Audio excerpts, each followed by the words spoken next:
Hello and welcome to the Money nine. मैं हूं आपके साथ सिमरनजीत सिंह और आज एक बार फिर से हाजिर हैं आपके लिए गोल्ड और सिल्वर पर स्पेशल शो लेकर। अब आप जानते हैं कि पिछले 2 से 3 दिन में गोल्ड के अंदर बड़ी हलचल देखने को मिली है। पहले पीएम मोदी ने ये अपील की कि 1 साल तक गोल्ड की खरीदारी को, गोल्ड ज्वेलरी अगर आपके खरीदने की प्लानिंग है तो उसको अभी आप पोस्टपोन कर दीजिए करीब 1 साल तक। उसके बाद गोल्ड में बड़ी हलचल आई और अब सरकार ने गोल्ड और सिल्वर पर जो इंपोर्ट ड्यूटी है उसको बढ़ा दिया है, जिसके बाद आज सोने और चांदी के दाम में ज़बरदस्त तेज़ी देखने को मिल रही है। सोने और चांदी की अगर हम यहाँ पर बात करें, पहले कीमतों की अगर बात करें तो एमसीएक्स पर जो इस वक्त सोने की कीमत चल रही है वो 1,62,000 रुपये के आसपास चल रही है। 6-6.5% की तेज़ी आज गोल्ड के अंदर देखने को मिल रही है। वहीं सिल्वर की अगर हम यहाँ पर बात करें तो एमसीएक्स के पर जो सिल्वर की कीमतें हैं 3 लाख तक टच करती हुई नजर आई। इस वक्त 2,96,000 2,97,000 रुपये के आसपास चल रही हैं। 6-6.5% की तेज़ी इसके अंदर है। अब सरकार ने इसमें जो इंपोर्ट ड्यूटी है उसको बढ़ा दिया है। 6% से बढ़ाकर इंपोर्ट ड्यूटी को सीधा 15% यहाँ पर कर दिया गया है और एक ही झटके में सरकार ने 9% की यहाँ पर बढ़ोतरी की है। प्लेटिनम पर भी ड्यूटी जो पहले 6.4% थी उसको बढ़ाकर 15.4% कर दिया गया है और ये तत्काल प्रभाव से लागू भी हो चुकी हैं। अब गोल्ड और सिल्वर में आपको आगे क्या करना चाहिए, क्या स्ट्रेटेजी रखनी चाहिए, कहाँ तक इसके दाम जा सकते हैं, इन सब पर बात करने के लिए हमारे साथ मौजूद हैं Anuj Gupta sir, commodity expert है। अनुज सर, आपका बहुत बहुत स्वागत है मनी नाइन पर। Good afternoon. अनुज सर, क्या कुछ आप देख रहे हैं? पिछले 2-3 महीनों से गोल्ड सिल्वर हम देख रहे थे कि एक रेंज बाउंड में काम करता हुआ नजर आ रहा था। कोई ज़्यादा हलचल नहीं थी गोल्ड सिल्वर के अंदर जबकि वॉर चल रही थी, लेकिन अब पिछले 2-3 दिन में हम देखें बड़ा जो है हलचल गोल्ड सिल्वर के अंदर देखने को मिल रही है। तो किस तरीके से देख रहे हैं सर आप इसे?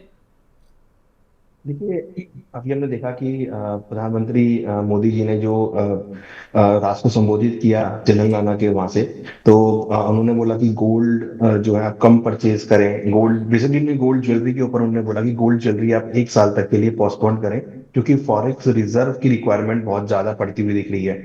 क्रूड के भाव बढ़ गए हैं बहुत ज्यादा, जिसकी वजह से हम देख रहे हैं कि नेगेटिव सेंटीमेंट पूरे वर्ल्ड में आता हुआ दिखाई दिया है। स्टेट ऑफ हॉर्मुज की वजह से भी एक सेंटीमेंट नेगेटिव होता हुआ दिखाई दिया है। तो हम देख रहे हैं कि एक ट्रेंड जो है फॉरेक्स रिजर्व का वो कहीं यूज होता हुआ दिख रहा है, और क्रूड के प्राइस बढ़ने की वजह से फॉरेक्स रिजर्व जो है वो कहीं ना कहीं यूज होते हुए दिखाई देंगे। तो इसलिए उन्होंने कहा कि जो चीजें उपयोगी नहीं है उसको आप ना करें। उन्होंने ये भी बोला कि आप गोल्ड की ज्वेलरी ना लें। उन्होंने ये भी बोला कि आप फॉरेन ट्रेवल भी ना करें। तो अल्टीमेटली उनका जो टारगेट है, पूरा जो एक फोकस है, वो फॉरेन रिजर्व के ऊपर है, और फॉरेन रिजर्व को किसी तरीके से मेंटेन करने की बात उन्होंने कही है। ओके, ठीक है सर। अब सर, जिनकी प्लानिंग थी, अब आप जानते हैं कि हमारे यहाँ तो मई भी शादियों का सीज़न होता है। अब जिनकी प्लानिंग थी गोल्ड खरीदने की वो अब क्या करें सर? और गोल्ड ईटीएफ पर भी हम बात करेंगे। पहले जिनके घर में अब प्लानिंग चल रही थी गोल्ड खरीदने की, क्या आपको लगता है कि लोग पीएम की इस आह्वान के बाद रुक जाएंगे उसकी खरीदारी करने से? देखिए, जिनको रिक्वायरमेंट है वो तो गोल्ड परचेज करेगा, क्योंकि गोल्ड एक ट्रेडिशनल प्रोडक्ट है और जी। जनरली फेस्टिवल्स के टाइम या शादी के टाइम पे यूज किया जाता है। तो मुझे लगता है कि जो जिनको रिक्वायरमेंट है वो तो गोल्ड जरूर बाय करेंगे। और हो सकता है कि पीएम मोदी जी के कहने के बाद हो सकता है कि वो शायद कम क्वांटिटी में बाय करें, क्योंकि ये प्रॉब्लम खाली इंडिया की नहीं है, ये ग्लोबल फ्रंट पे है और सब लोग उसको समझते भी हैं, सब लोग उसको देखते भी हैं। तो मुझे लगता है कि अभी जो क्वांटिटी पहले बाय होती हुई दिखती, शायद उससे कम क्वांटिटी आपको बाय होती हुई दिखाई दे। और इवन प्राइस बढ़ने की वजह से हमने देखा कि जो है जो निवेशक हैं वो थोड़े से कम मार्केट में जाते हुए दिखाई दे रहे हैं। इनफैक्ट अगर आप देखेंगे तो इंपोर्ट ड्यूटी भी यहाँ पर बढ़ाई गई है, और जो जी। इंपोर्ट ड्यूटी थी वो 6% से लेकर 15% कर दी गई है। तो उसका भी मेन ऑब्जेक्टिव यही है कि अगर गोल्ड की इंपोर्ट ड्यूटी बढ़ेगी तो कम क्वांटिटी में लोग इंपोर्ट करेंगे, कम क्वांटिटी में इंपोर्ट होता हुआ दिखाई देगा, जो कि भारत में कॉस्टल होगा। तो अल्टीमेटली इंपोर्ट ड्यूटी बढ़ाने का या उनका संदेश देने का यही था कि गोल्ड जो है, क्योंकि देखिए ज्वेलरी क्या है बेसिकली, एक डेड एसेट होती है।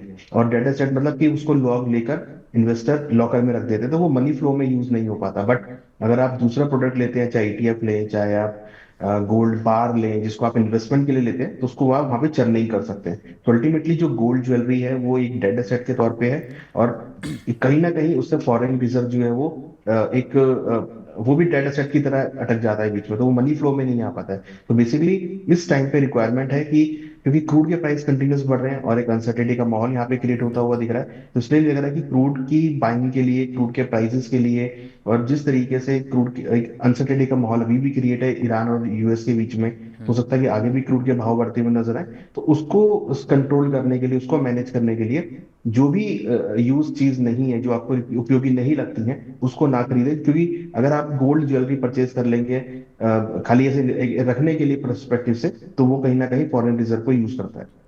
ओके, तो सर जिस तरीके से गोल्ड इंपोर्ट ड्यूटी बढ़ाकर सीधा 6 से 15% कर दी है, डबल से भी ज़्यादा हम इसको कह सकते हैं कि कर दी गई है, तो क्या आपको लग रहा है कि सरकार जो चाहती है कि गोल्ड की एक तो ख़रीदारी रुके, लेकिन जो प्राइजेस की यहाँ पर बात अगर हम यहाँ पर करें निवेशकों के नज़रिए से, या फिर जो शादी ब्याह के लिए ख़रीदना चाहते हैं उनके नज़रिए से, तो क्या गोल्ड सिल्वर की कीमतें यहाँ रुक जाएंगी अगर एक साल तक खरीदारी ना करें तो? क्योंकि मुझे लग रहा है कि कीमतें यहाँ से और ज़्यादा बढ़ने वाली हैं, और ये पिछले 2-3 दिन में ही ये तो असर नज़र आ रहा है यहाँ पर।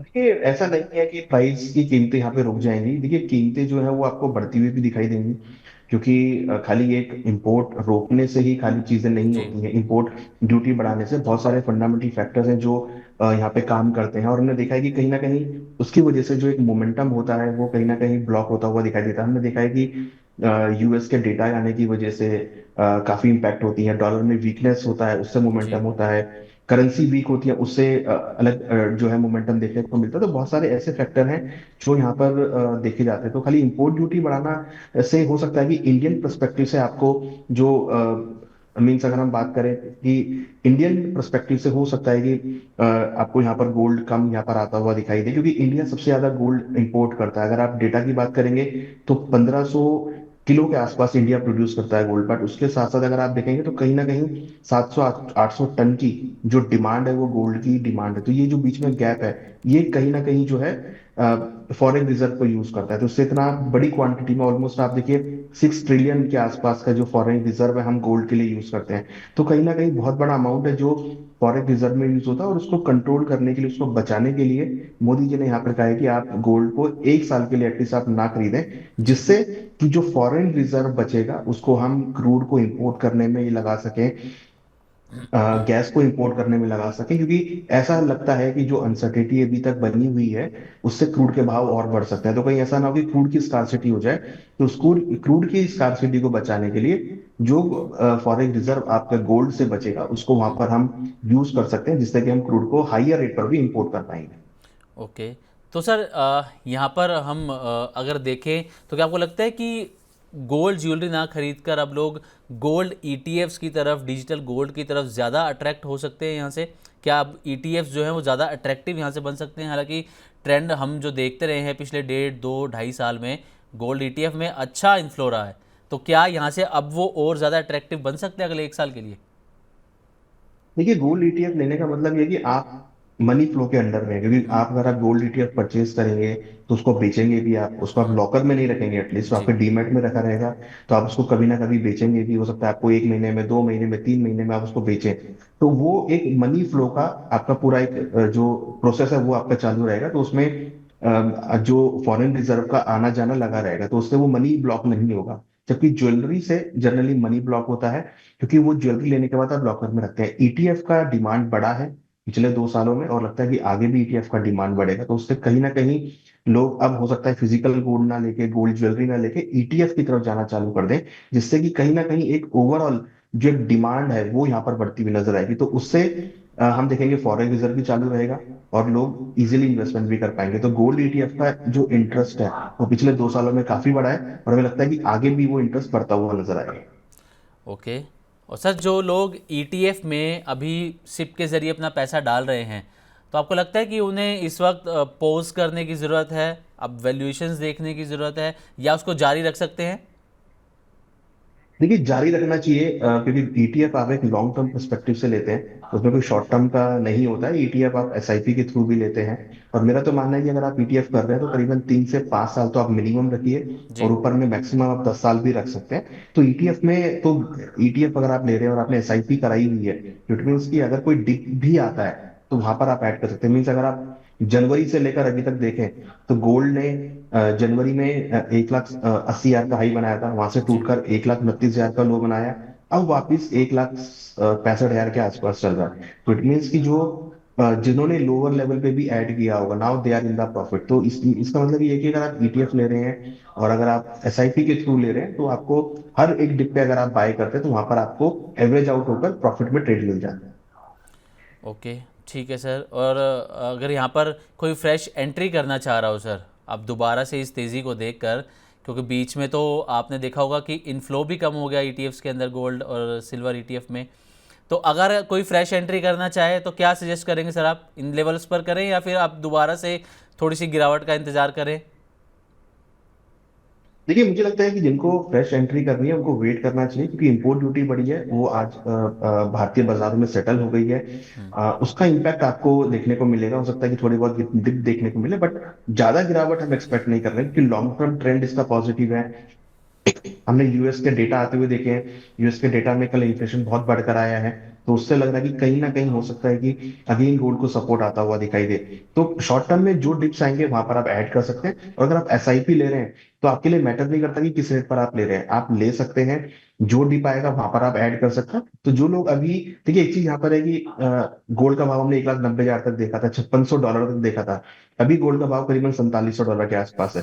तो इट मीन्स कि अभी अपॉर्चुनिटी है, प्राइस हायर लेवल से नीचे आ भी चुके हैं और ऊपर जाने के चांसेस भी हैं। हमें लगता है कि दिवाली तक गोल्ड का भाव आपको 5,000 से लेकर $5,200 जा सकता है, तो वो भी एक अगेन अपॉर्चुनिटी है। तो अगर एक शॉर्ट टर्म में अगर हम देखें, तो मुझे लगता है कि अगर किसी ने एंट्री नहीं करी है तो यहाँ पर एंट्री कर सकते हैं। ओके, ठीक है, यहाँ पर एंट्री करने की सलाह हो सकती है। सर, मैं एक नज़र जो है वो ग्लोबल गोल्ड ईटीएफ्स पर यहाँ पर आपकी राय जानना चाहूँगा, क्योंकि अगर ग्लोबल गोल्ड ईटीएफ देखें तो इसकी नेट होल्डिंग्स में बड़ी जो है वो गिरावट देखने को मिली है। 80% की गिरावट इसमें दर्ज की गई है, जो आज ही की रिपोर्ट आई है।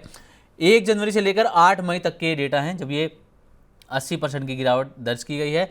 1 जनवरी को अगर देखें तो 150 टन गोल्ड के बराबर ये नेट इन्वेस्टमेंट था, जो कि अब घटकर 31 टन गोल्ड के बराबर यहाँ पर बचा है। और लगातार 3-4 हफ्तों से यहाँ पर लोग जो हैं वो प्रॉफिट बुकिंग कर रहे हैं, पैसा अपना निकालते हुए नज़र आ रहे हैं। तो सर, यहाँ पर हम ये मान सकते हैं कि लोगों को अच्छा प्रॉफिट हुआ, उसके बाद जो ये नेट होल्डिंग्स में हम 80% की गिरावट देख रहे हैं गोल्ड ईटीएफ में, उसके बाद ये गिरावट यहाँ पर आई है जब लोगों ने प्रॉफिट बुकिंग कर ली, या फिर कोई और रीज़न है, लोगों ने डर के मारे अपना पैसा निकाल लिया होगा यहाँ से?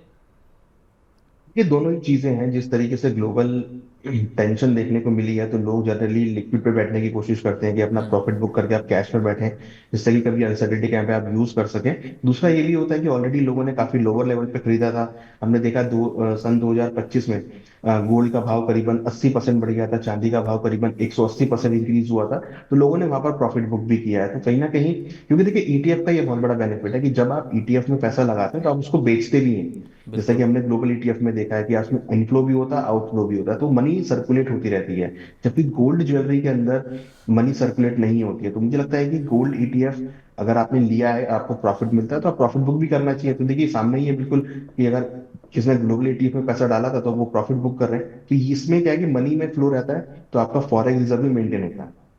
ओके। अच्छा, हम ये ग्लोबल गोल्ड ईटीएफ में तो नेट होल्डिंग में से सर गिरावट देख रहे हैं, लेकिन जो अभी एमफी का डेटा आया है भारतीय बाजार को लेकर, इसमें जो गोल्ड ईटीएफ में इनफ्लो की अगर हम बात करें तो जनवरी में तो 24,000 करोड़ के आसपास था, मतलब 106% की ग्रोथ वहाँ पर थी पिछले दिसंबर के मुकाबले अगर हम देखें। लेकिन फरवरी में एक बड़ा डिप आया जब जनवरी एंड में हमने गोल्ड में करेक्शन देखी, जब वो 1,85,000 पर पहुंच गया था, उसके बाद गोल्ड के अंदर करेक्शन आई, तो फरवरी में जो ये इनफ्लो था वो 24,000 करोड़ से घटकर सीधा 5,254 करोड़ पर आ गया, यानी कि 78% की गिरावट यहाँ इनफ्लो के अंदर रही।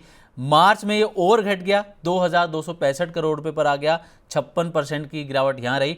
लेकिन अप्रैल में जो है लोगों ने फिर से थोड़ा सा यहाँ पर पैसा डालना शुरू किया, जब लोगों ने देखा कि मार्केट अब थोड़ा ठीक नज़र आ रहा है। अप्रैल में रिकवरी जब थोड़ी सी नज़र आई तो ये जो इन्फ्लो है 3,040 करोड़ पर पहुंचा, यानी कि 34% की ग्रोथ यहाँ पर देखने को मिली है।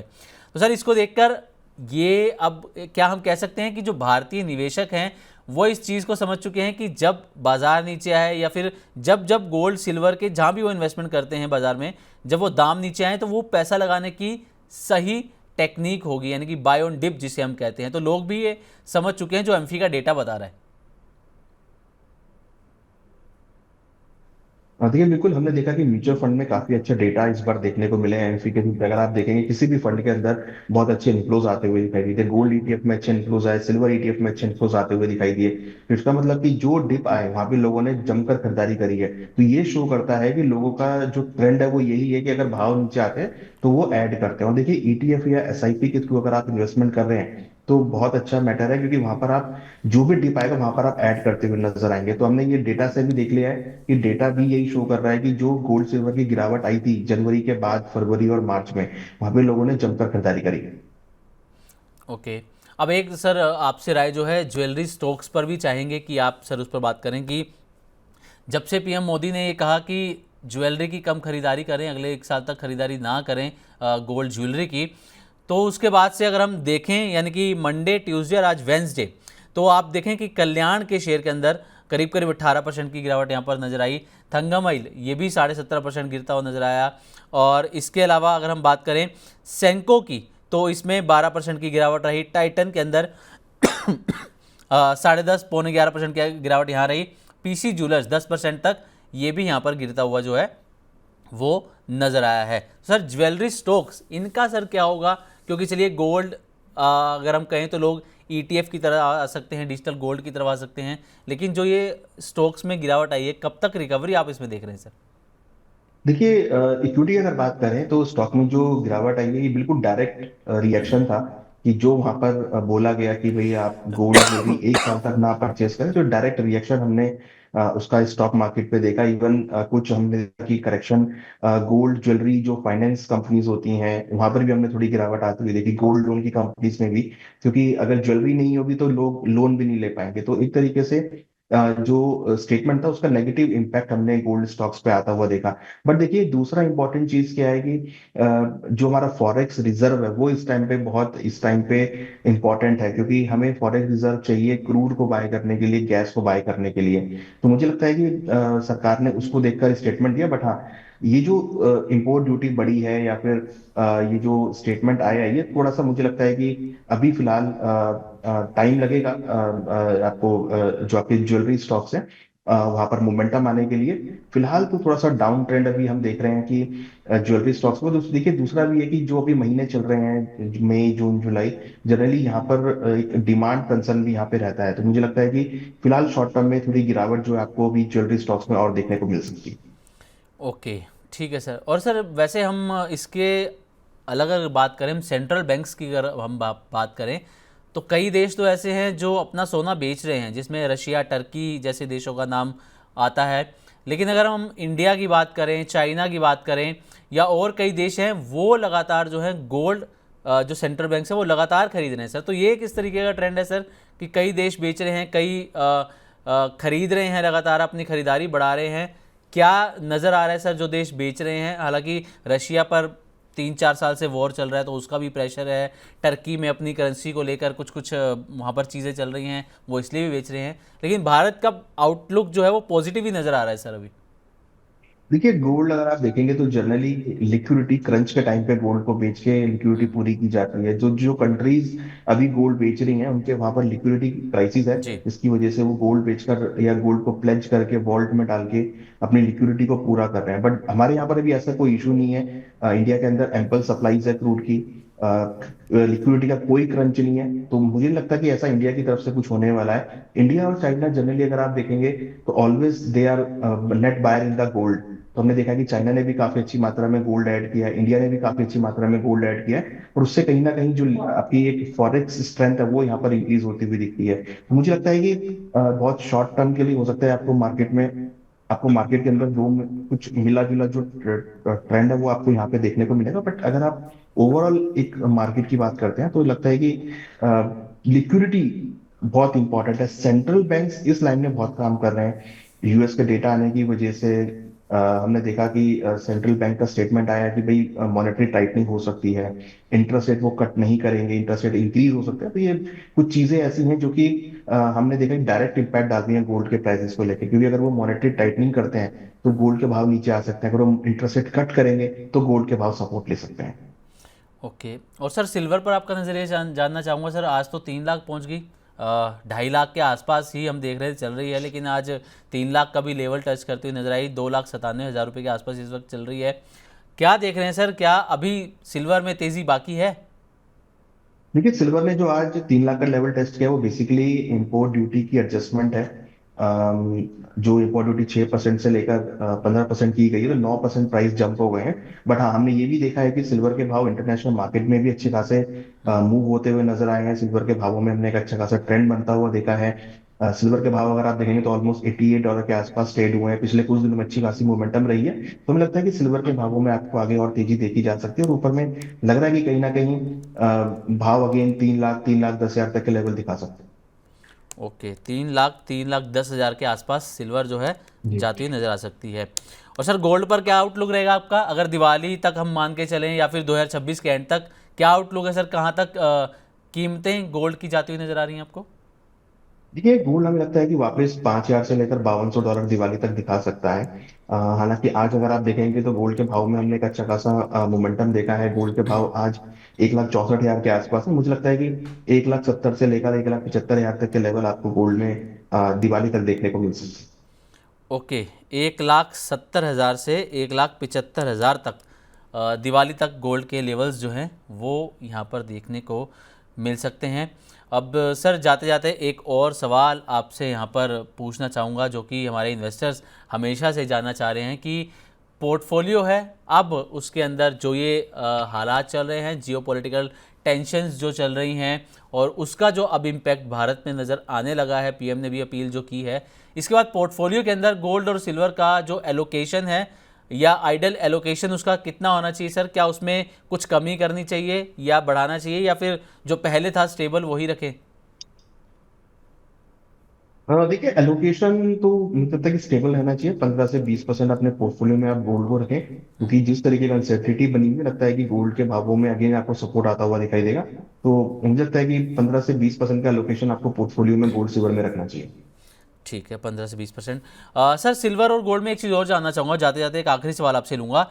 डाउन साइड आपको कुछ नज़र आ रहा है सर? क्या लेवल सिल्वर में आपने वैसे तेज़ी में तो 3-3.10 का लेवल दिया है, गोल्ड में 1.70-1.75 का, डाउन साइड कुछ आप देख रहे हैं सर इसमें दोनों में?